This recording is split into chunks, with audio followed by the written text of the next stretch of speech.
If you just signed up for CloneForce, this video is your first assignment.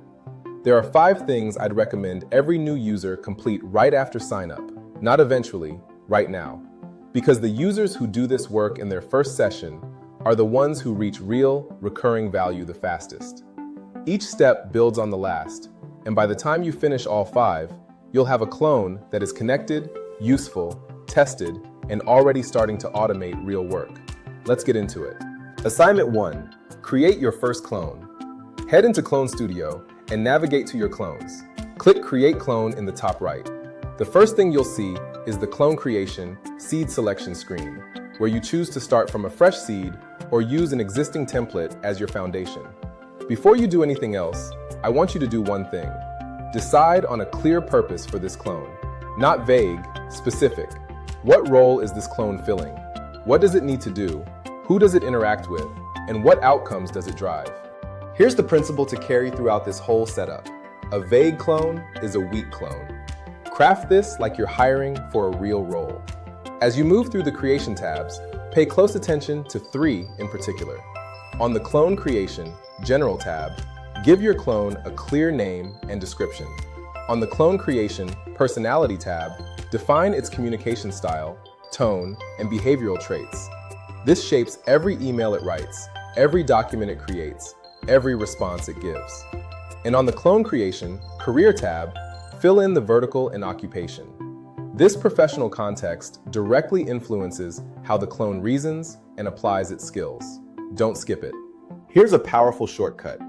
Open an existing default clone, like your executive assistant or a customer success clone, and ask it to help you write the configuration. Say something like, I'm creating a new clone that will be responsible for managing sales research, drafting outreach, and tracking deals. It works in a sales development function.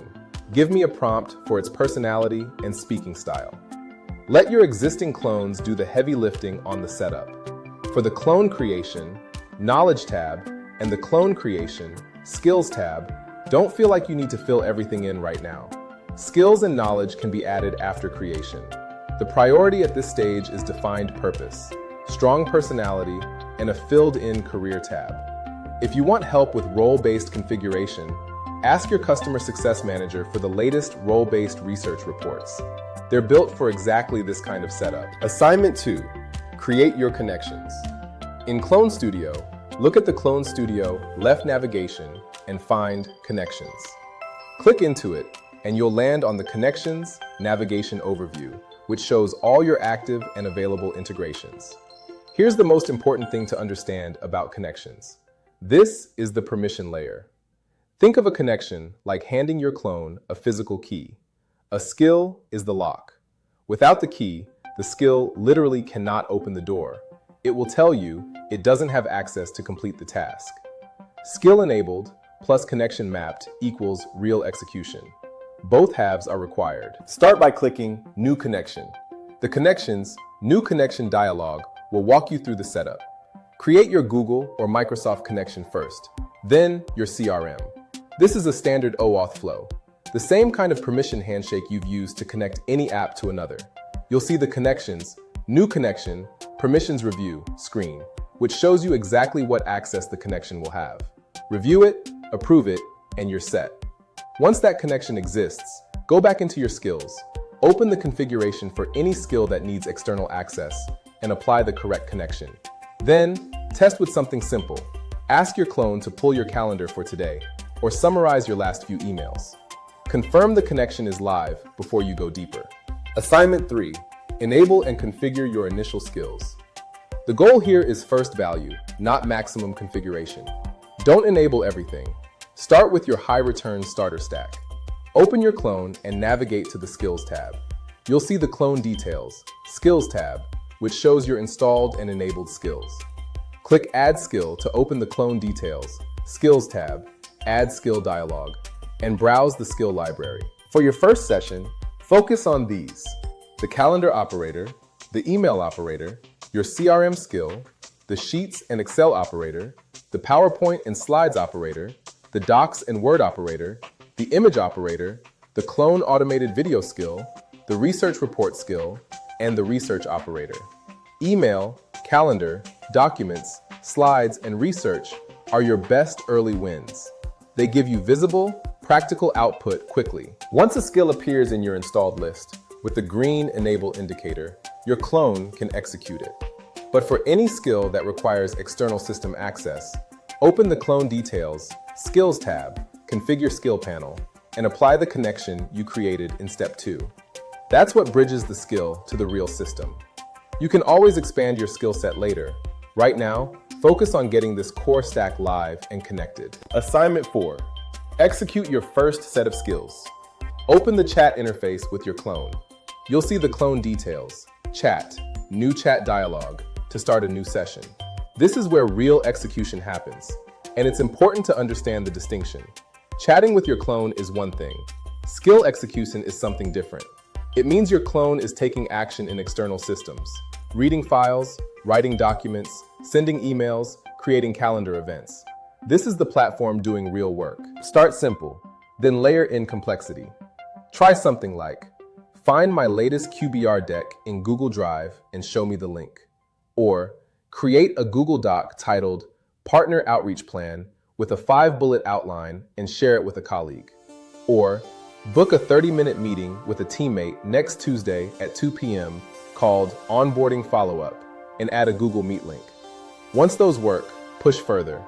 Find the latest email thread with the word contract in the subject from the last 7 days.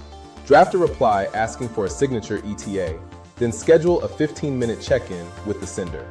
Watch what your clone does in the Clone Details, Chat Active Conversation. See what it completes, what it asks for clarification on, where it needs more context. The fastest way to learn CloneForce is to get reps. Run at least 5 to 10 prompts in this first session. That's not busy work. That's how you build the muscle. Assignment 5. Schedule your first scheduled skill execution. This is where everything shifts. Up to this point, you've been using CloneForce as a tool. This step turns it into a system, one that works for you without you have to be there. Navigate to the Schedule tab inside your clone. You'll land on the Clone Details Schedule tab, which shows your upcoming end clone to automatically task executions. Click Add Activity to open the Clone Details Schedule tab. Add New Task dialog. Give your task a title. Set the start time, toggle on recurring, and set the recurrence to daily. Then paste in this prompt. Use your research operator, and then after that finishes running and you have the research payload, generate a well-D search letter and send it with drafts using your email operator. This is the perfect first automation because it chains 2 skills together, research and delivery, and produces a tangible, polished output every single day with 0 manual effort. That's what you're looking at in the Clone Details Schedule tab, Complex Scheduled Skill Prompts, SSEPs. Scheduled skill execution prompts that run on your behalf on a recurring schedule, as simple or as sophisticated as your workflow demands. One quick note, if you're using the email operator to send that newsletter, check your sent messages folder to confirm delivery. And then check your inbox tomorrow morning. That's your confirmation. Your clone's work waiting for you before you've done a single thing. Let's recap what we covered. Assignment 1, build your clone with purpose. Name it, give it a personality, fill in the career tab, and use your existing clones to help write the configuration. Assignment 2, create your connections first, because a skill without a connection is a key without a lock. Assignment 3, enable your starter skill stack, configure each skill with the right connection, and don't overbuild on day 1. Assignment 4, open the chat and get reps. Run real prompts, test real skills, and learn by doing. Assignment 5, schedule your first automated task and let your clone start working for you on a recurring basis. 5 steps: built, connected, capable, tested, automated. That's the progression, and each one compounds on the last. Complete these 5 assignments, and you'll have a clone that is connected, useful, tested, and already starting to automate real work. If you have questions, reach out to your customer success manager or visit the CloneForce support resources on the YouTube channel. Now go do the homework.